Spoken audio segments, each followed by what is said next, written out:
안녕하세요. 미스터리 추적자 여러분. 오늘은 영화보다 더 잔혹하고 기이해서 우리의 상상력을 아득히 뛰어넘는 현실 속 연쇄살인 미스터리에 대해 이야기해 보려 합니다. 인간의 어두운 내면이 만들어낸 가장 충격적인 범죄, 연쇄살인은 단순한 살인을 넘어 사회 전체를 공포에 떨게 하고 수많은 의문을 남기며 우리 곁을 맴돌고 있습니다. 대체 왜 이런 끔찍한 일들이 벌어지는 걸까요? 그리고 이 미스터리한 사건들은 우리에게 어떤 메시지를 던져주는 걸까요? 지금부터 영화보다 더 영화 같은 현실 속 연쇄살인 사건들을 깊이 파헤쳐 보겠습니다. 단순히 범죄 기록을 나열하는 것을 넘어 각 사건이 우리 사회와 개인에게 남긴 상처와 그 이후의 변화까지 심도 있게 다뤄보고자 합니다. 첫 번째로 이야기할 사건은 대한민국을 충격에 빠뜨렸던 경기 서남부 부녀자 연쇄살인 사건입니다. 2006년부터 2008년까지 약 2년간 경기도 서남부 일대에서 여성 7명이 연쇄적으로 납치되고 살해당했습니다. 이 사건은 대한민국 사회에 엄청난 공포감을 조성했습니다. 특히 피해자들이 주로 버스 정류장이나 인적이 드문 곳에서 사라졌다는 점에서 여성들의 불안감은 극에 달했죠. 사람들은 외출을 자제하고 밤늦은 귀갓길을 두려워했습니다. 해가 지고 나면 거리는 한산해졌고 많은 가정이 문을 걸어 잠그고 공포에 떨었습니다. 사건 발생 지역 일대에는 흉흉한 소문이 끊이지 않았고 경찰은 대규모 수사 인력을 투입했지만 범인의 윤곽은 쉽게 드러나지 않았습니다. 이 사건은 당시 대한민국에 만연했던 안전 불감증에 대한 경종을 울렸으며 여성의 안전 문제에 대한 사회적 논의를 촉발하는 계기가 되었습니다. 그렇게 2년여의 시간이 흐르면서 사건은 점점 미궁에 빠지는 듯 보였습니다. 언론의 관심도 점점 식어가는 듯 했고 대중의 기억 속에서도 잊혀지는 것은 아닌가 하는 우려가 커져갔습니다. 그러나 수사팀은 포기하지 않았습니다. 그리고 마침내 2009년 1월 끈질긴 수사 끝에 강호순이라는 인물이 범인으로 검거되면서 사건의 전말이 드러났습니다. 강호순은 치밀하고 대담하게 범행을 저질렀으며 심지어 일부 범행은 자신의 집 근처에서 이루어지기도 했습니다. 그는 겉으로는 평범한 가장의 모습을 하고 있었기에 그의 범행은 더욱 충격적일 수밖에 없었습니다. 이웃 주민들은 물론 그의 가족들조차 그의 끔찍한 이면을 전혀 알지 못했습니다. 이 사건은 연쇄살인범의 이중적인 모습과 그로 인해 사회가 겪는 혼란을 여실히 보여주었으며 우리가 알던 이웃이 언제든 끔찍한 괴물로 변할 수 있다는 섬뜩한 교훈을 남겼습니다. 또한 그의 검거 과정에서 드러난 프로파일링 기법의 중요성은 이후 수사 방식에 큰 변화를 가져오기도 했습니다. 사회의 안전 시스템과 범죄 예방에 대한 근본적인 질문을 던진 사건으로 기록될 것입니다. 다음은 연쇄살인 사건의 대명사이자 대한민국 역사상 가장 끔찍한 미제 사건 중 하나였던 이춘재 연쇄살인 사건입니다. 1986년부터 1991년까지 무려 5년간 경기도 화성군 일대에서 10명의 여성이 강간당하고 살해당했습니다. 이 사건은 살인의 추억이라는 영화로도 제작되어 많은 사람들에게 알려졌죠. 영화는 당시 수사관들의 고뇌와 절망 그리고 범인을 잡지 못하는 현실의 답답함을 생생하게 그려냈습니다. 비가 오는 날 밤 희생자의 시신이 발견되고 붉은 옷을 입은 여성을 노렸다는 흉흉한 소문이 마을을 덮치는 장면들은 단순한 영화적 연출이 아니라 당시 주민들이 겪었던 실제 공포를 대변하는 것이었습니다. 화성 연쇄살인 사건은 당시 대한민국의 과학수사 역량의 한계를 극명하게 드러낸 사건이기도 했습니다. CCTV는 물론이고 DNA 분석 기술조차 미비했던 시절, 수사관들은 오로지 발품과 낡은 단서들에 의존해야 했습니다.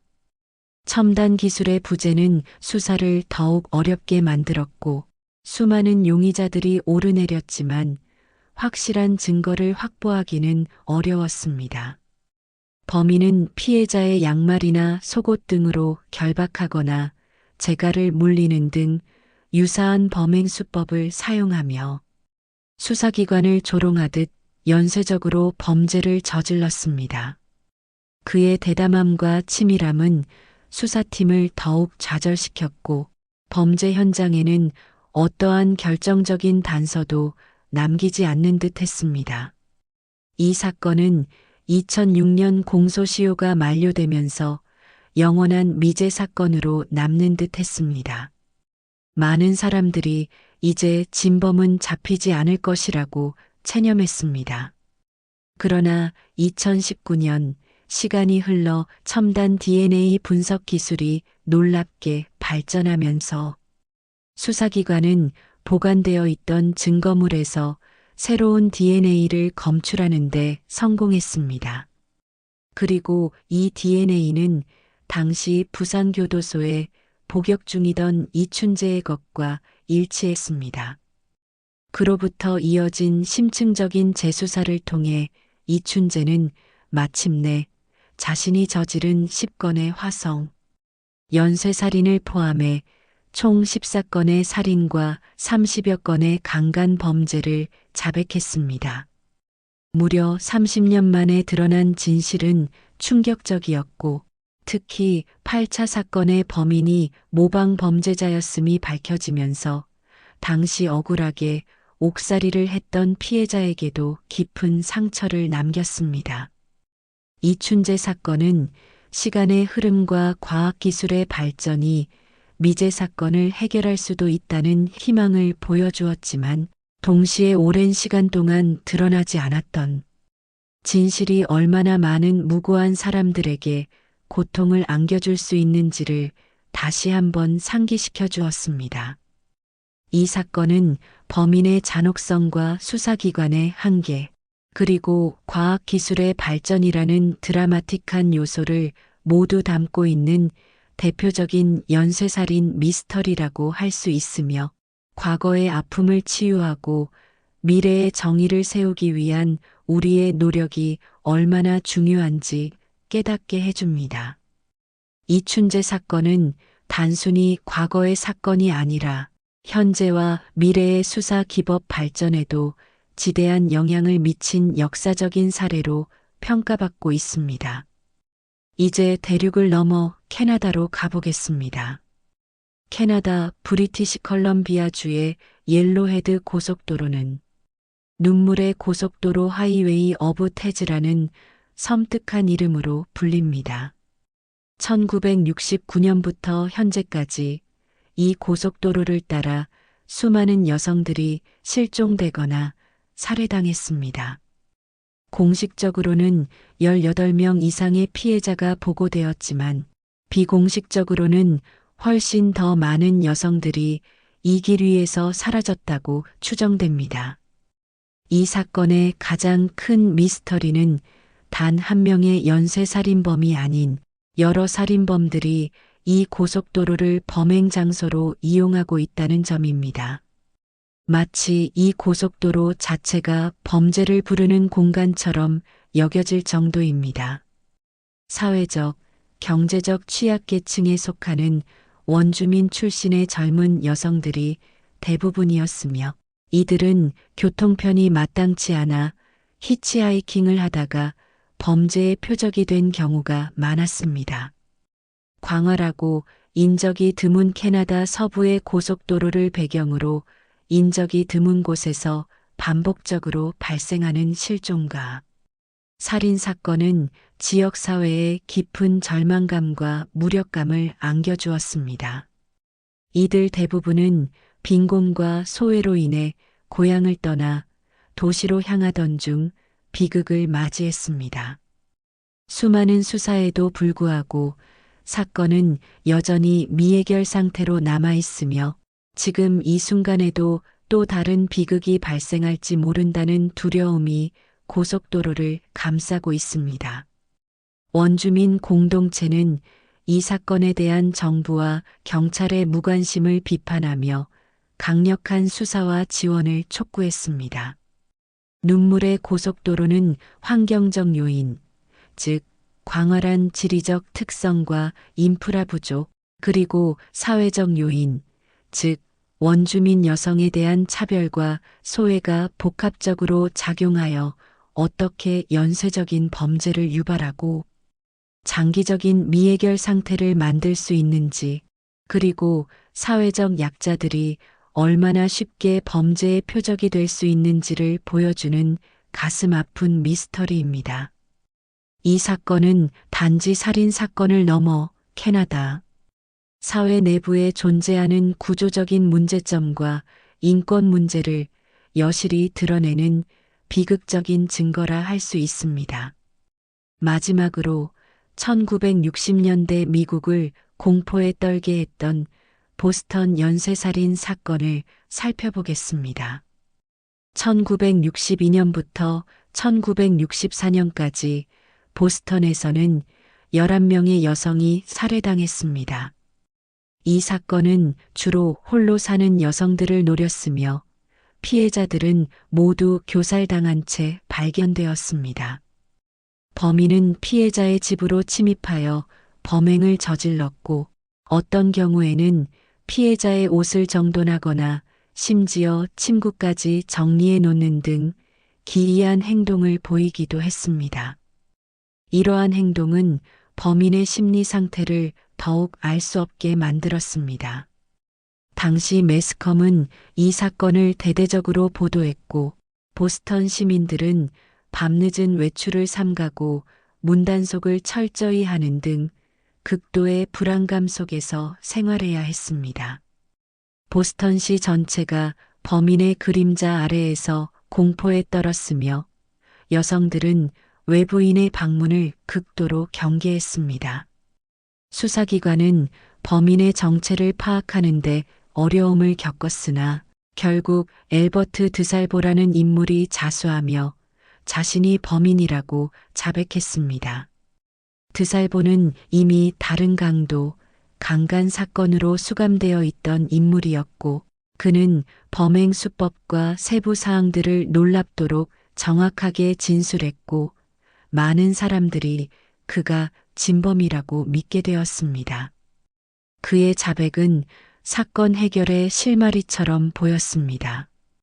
그러나 그는 다른 강도, 강간 사건으로는 처벌을 받았지만 보스턴 연쇄살인 사건에 대한 명확한 증거 부족으로 살인죄로는 처벌받지 않았습니다. 이 점이 이 사건을 더욱 미스터리하게 만드는 요인입니다.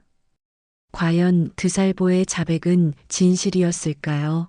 아니면 또 다른 숨겨진 진범이 있었을까요? 그의 자백은 심리적인 요인에 의한 것이었을까요? 아니면 실제 범행의 고백이었을까요? 그의 진술이 너무나 상세했기에 많은 이들이 그를 진범으로 확신했지만 동시에 그의 자백에만 의존하기에는 명확한 물리적 증거가 부족했습니다. 수십 년이 지난 후 DNA 분석 기술이 발전하면서 일부 피해자에게서 드살보의 DNA가 발견되기도 했지만 여전히 모든 사건에 대한 완벽한 연결고리는 밝혀지지 않아 이 사건은 영원한 미스터리로 남아 있습니다. 보스턴 연쇄살인 사건은 자백의 신뢰성, 증거의 중요성, 그리고 과학 수사의 한계와 가능성에 대한 중요한 질문을 던지는 사건으로 회자되고 있습니다. 우리는 이처럼 다양한 연쇄살인 사건들을 통해 몇 가지 공통된 특징과 미스터리 요소를 발견할 수 있습니다. 첫째, 범행 수법의 유사성입니다.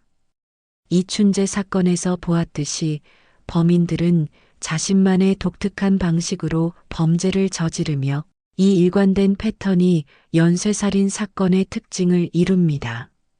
이 패턴은 때로는 범인의 심리 상태나 특정 패티시를 반영하기도 합니다. 둘째, 미제 사건의 장기화입니다. 과거에는 CCTV와 과학수사 기술이 부족했기 때문에 범인 특정에 어려움을 겪어 미제 사건으로 남는 경우가 많았습니다.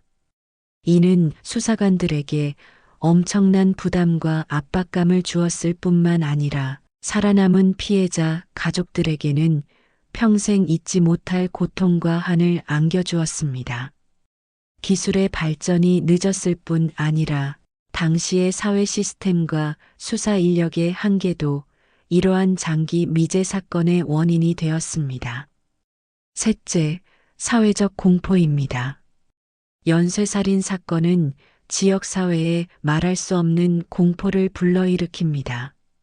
사람들은 작은 소문에도 민감하게 반응하고 일상생활에 지장을 받을 정도로 불안감을 느끼게 됩니다.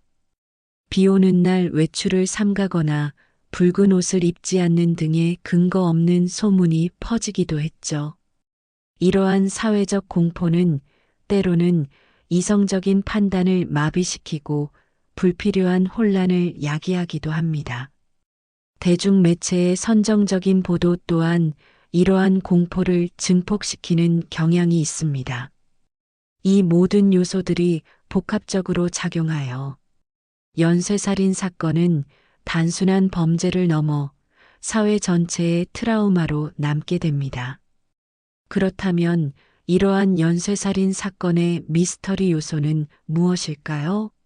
가장 큰 미스터리는 바로 범인의 동기입니다.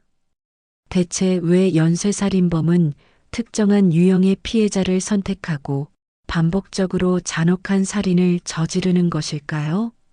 단순히 우발적인 살인을 넘어 그들의 내면 깊숙한 곳에는 어떤 어둠이 도사리고 있는 걸까요?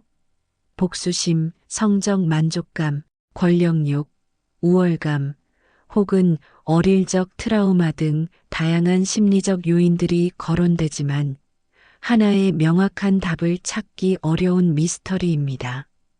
연쇄살인범의 심리는 극히 복잡하고 일반적인 범죄자의 그것과는 다른 병리적인 특성을 보입니다. 이는 심리학자들과 범죄 전문가들이 끊임없이 연구하고 프로파일링 기법을 발전시키는 중요한 이유이기도 합니다. 다음 미스터리는 수사 과정의 난항입니다. 증거 부족, 목격자 부재, 그리고 미흡했던 과거의 수사, 기술 등으로 인해 수사가 장기화되거나 미궁에 빠지는 경우가 많았습니다. 완벽한 범죄는 존재하는가? 라는 질문은 이 지점에서 발생합니다. 영원히 해결되지 않는 연쇄살인 사건은 왜 발생하는 것일까요? 어쩌면 범인의 뛰어난 지능과 치밀함 때문일 수도 있고 아니면 수사기관의 한계와 운이 맞물린 결과일 수도 있습니다. 어떤 경우에는 사회적 약자에 대한 무관심이나 편견이 수사를 지연시키기도 합니다. 또한 범죄 현장에서의 오염이나 증거 보존의 실패도 미궁으로 빠뜨리는 주요 원인이 됩니다. 마지막으로 미제 사건의 가능성입니다. 우리가 알고 있는 사건들 외에도 어딘가에 아직 드러나지 않은 혹은 영원히 드러나지 않을 연쇄살인 사건들이 존재할 수도 있다는 가능성은 섬뜩한 미스터리입니다. 모든 사건이 밝혀지고 범인이 처벌받는 것이 이상적이지만 현실은 그렇지 못하다는 점이 우리를 더욱 불안하게 만듭니다. 완벽한 정의가 항상 실현되지는 않는다는 냉혹한 현실을 마주하게 하는 미스터리인 것입니다. 우리는 오늘 영화보다 더 무서운 현실 속 연쇄살인 미스터리를 깊이 들여다보았습니다. 이 사건들은 단순한 범죄가 아니라 인간 본성의 어두운 면과 사회 구조의 문제점, 그리고 과학 기술의 발전이 맞물려 만들어내는 복잡한 드라마입니다. 연쇄살인 미스터리를 추적하는 것은 단순히 잔혹한 이야기를 소비하는 것을 넘어 우리가 살고 있는 사회를 이해하고 미래에 발생할 수 있는 비극을 예방하기 위한 중요한 과정이 되어야 할 것입니다. 과거의 실수를 통해 배우고 현재의 시스템을 개선하며 미래의 범죄를 예방하기 위한 노력을 멈추지 않아야 합니다. 특히 과학수사 기술의 발전은 미제 사건을 해결하고 정의를 실현하는 데 결정적인 역할을 하고 있음을 확인할 수 있었습니다. 동시에 사회적 약자에 대한 보호와 관심, 그리고 편견 없는 수사가 얼마나 중요한지도 다시 한번 깨달아야 합니다. 우리가 범죄에 대해 깊이 성찰하고 그 배경과 원인을 이해하려는 노력을 게을리하지 않을 때 비로소 이러한 끔찍한 사건들이 주는 교훈을 온전히 받아들일 수 있을 것입니다. 오늘 이야기가 여러분에게 많은 생각거리를 던져주었기를 바라며 다음 미스터리 추적 시간에도 더욱 흥미롭고 의미 있는 이야기로 찾아뵙겠습니다. 감사합니다. 부디 이 어두운 이야기가 여러분의 마음속에 경각심과 동시에 인간 사회의 발전에 대한 작은 희망의 불씨로 남기를 바랍니다.